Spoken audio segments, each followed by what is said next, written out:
અને આગળ વાત કરીએ સુરતમાં વધુ એક ભાજપ નેતાએ તાયફો કર્યો છે।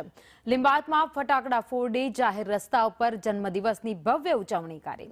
કોર્પોરેટર અમિતસિંહ રાજપૂતનો એક વિડીયો વાયરલ થયો છે। જાહેરમાં ફટાકડા ફોડી જન્મદિવસની ઉજવણી કરી રહ્યા છે। નિયમો નેવે મૂકી ભાજપ કોર્પોરેટરની ઉજવણીનો આ વિડીયો અત્યારે વાયરલ થઈ રહ્યો છે। પોલીસ કમિશનરના જાહેરનામાની એસી તેસી કરતા આ ભાજપના નેતાઓ જોવા મળ્યા છે। વાયરલ વિડીયો બાદ અમિતસિંહ રાજપૂતે લૂલો બચાવ પણ કર્યો છે। તેમણે કહ્યું કે જાહેર રસ્તા પર અડચણરૂપ થાય તે ઉજવણી નથી કરી। ઉજવણીમાં ફટાકડા ફોડવામાં આવે તે સામાન્ય બાબત છે।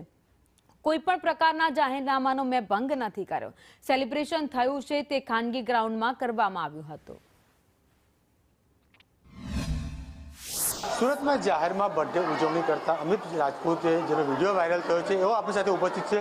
શું હતી સમગ્ર હકીકત કે જાહેરનામાનો કોઈ ભંગ થયો છે એવું વાત સામે આવી રહી છે? ધ ગ્રેટ મરાઠા ગ્રુપ તરફથી આ બર્થડે આયોજન કરવામાં આવ્યું હતું અને વૃદ્ધ સહાયના યુવાઓ માટે આ એક કાર્યક્રમ હતો।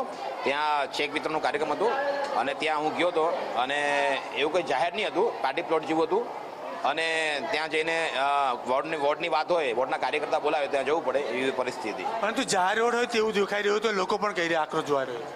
પાર્ટી પ્લોટ જાહેરમાં કેવો જાહેર રસ્તો નહીં તો પાર્ટી પ્લોટ હતો, તમે જોઈ શકો ત્યાં જઈને। બિલકુલથી અમિત રાજપૂત કહી રહ્યા છે કે જાહેર પાર્ટી પ્લોટ હતો, રસ્તો ન હતો તેવી વાતો કરીને તો પોતાની વાતોને અવગણના કરી રહ્યા છે। પરંતુ જ્યારે વિડીયો જોવામાં આવે છે ત્યારે વિડીયોમાં ફટાકડા ફોડીને જાહેર રોડ હોય તેવું લાગી રહ્યું છે। કેમેરામેન અજીત પટેલ સાથે જયંત પાંડે, સંદેશ ન્યૂઝ, સુરત।